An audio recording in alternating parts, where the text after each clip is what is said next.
For me, Rappler is a little more than 3.5 years old, and we've done things with technology that I would never have thought possible with media. Let me take you through. Let's start here. How can we actually move our world, right? What is the big difference that's there? And it's really this, that line of disruption. And I think you've heard a lot of CEOs speaking this morning, and you'll hear more. Nick's right after me, actually. You see this. Media companies in the past grew in a linear manner. If you grew 10% the next year, that's fantastic. But with technology, with social media, which has an exponential growth curve, you can actually take it and see that area of disruption. Rappler isn't quite in that hockey stick, but it spans in that area of disruption, meaning our growth rates are much higher than you would have expected from traditional media. What triggered it? Social media.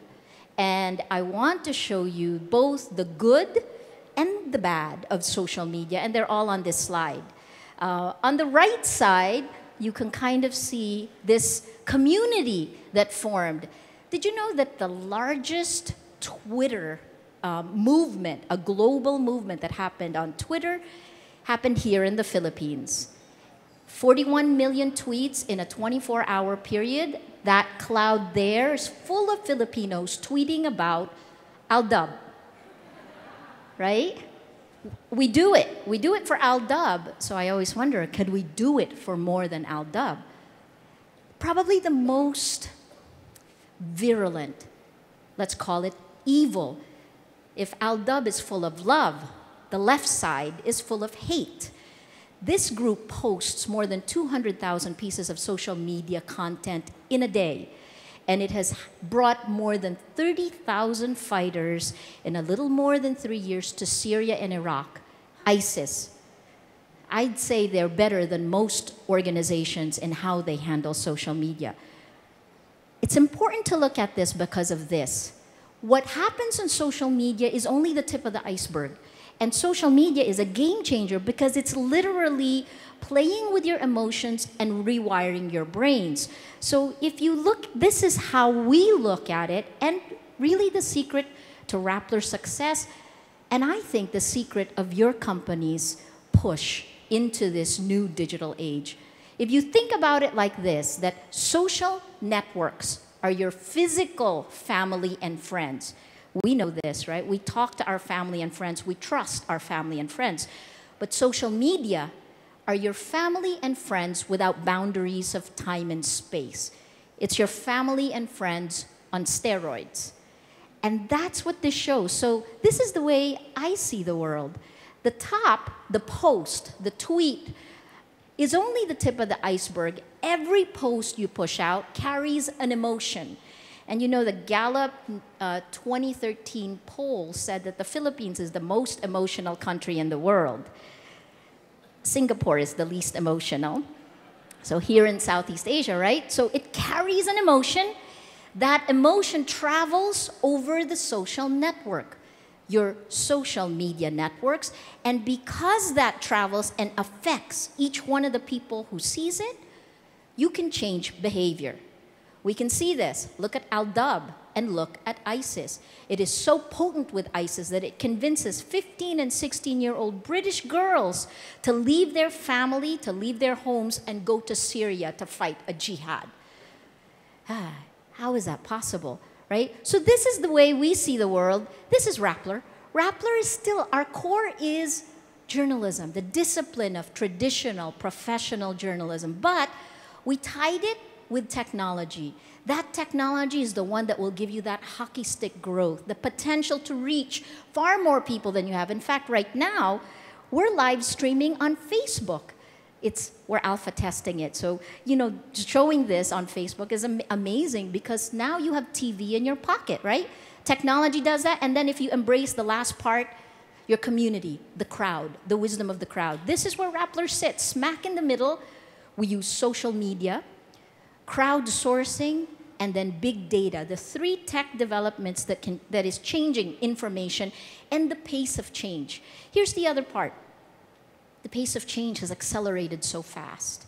And you can see it, you can feel it, right? I normally say, actually, if you look at the S&P 500 companies, they've got to worry about it. Even if you're a large, there is no armor against change. It's moving so fast that information, let's say before it used to travel over 85 years, the lifespan of a human being.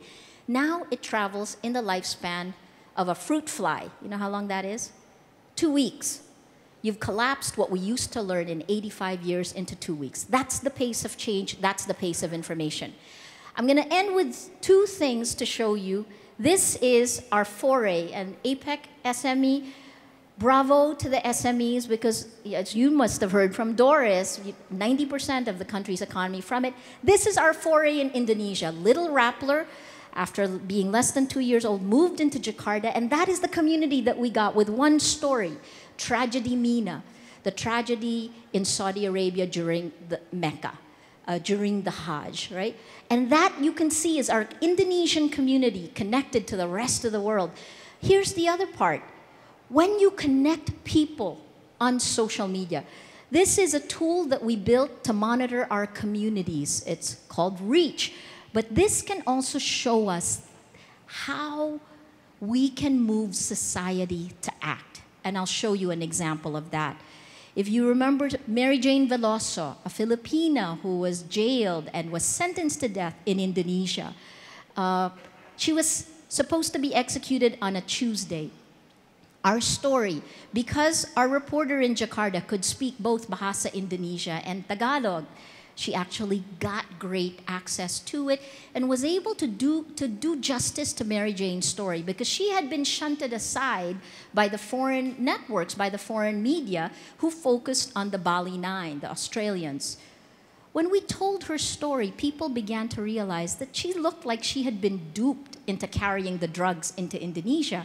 And so you can see from March 31, when the hashtag was just introducing to you, hashtag Mary Jane, telling you her story, to hashtag Save Mary Jane on April 26, and then on April 26, that's a Saturday, right? So this shows you the inside, how we work. A 20-something, one of our 20-somethings in our civic engagement arm came to me on that Saturday night before the Tuesday execution and said, Change.org wants to work with us. Can we work to try to save this girl?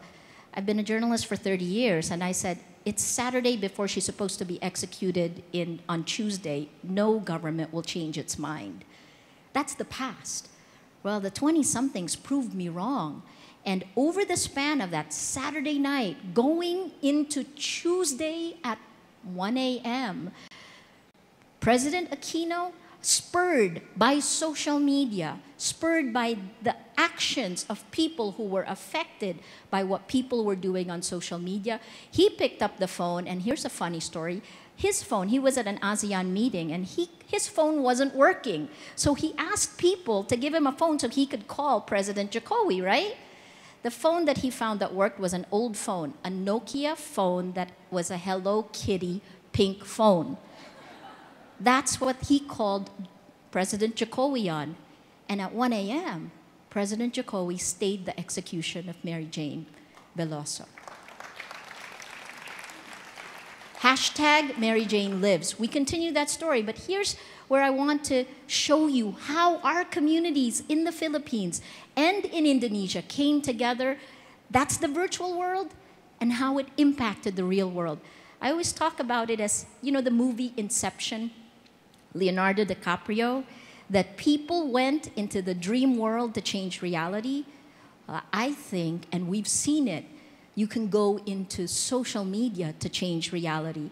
Another instance, hashtag Million People March. One Facebook post, 7 days to get 100,000 people, Filipinos protesting against corruption in Luneta Park.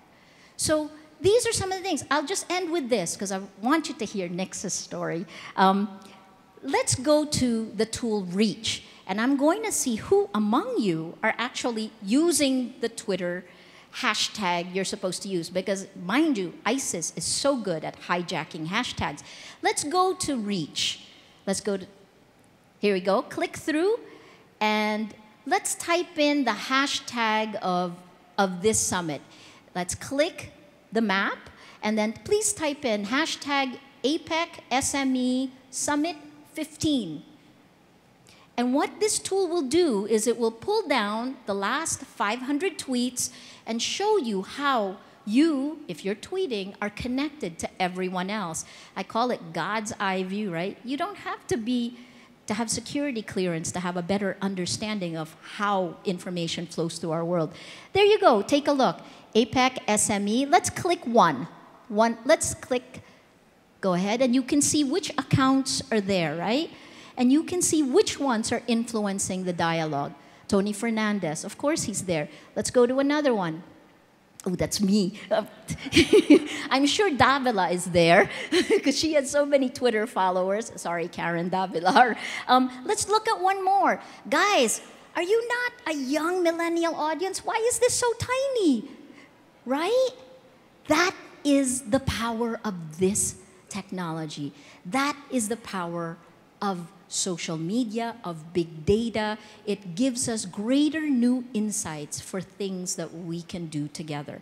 You can harness the crowd. You can change your world. That's the idea behind Rappler. Thank you.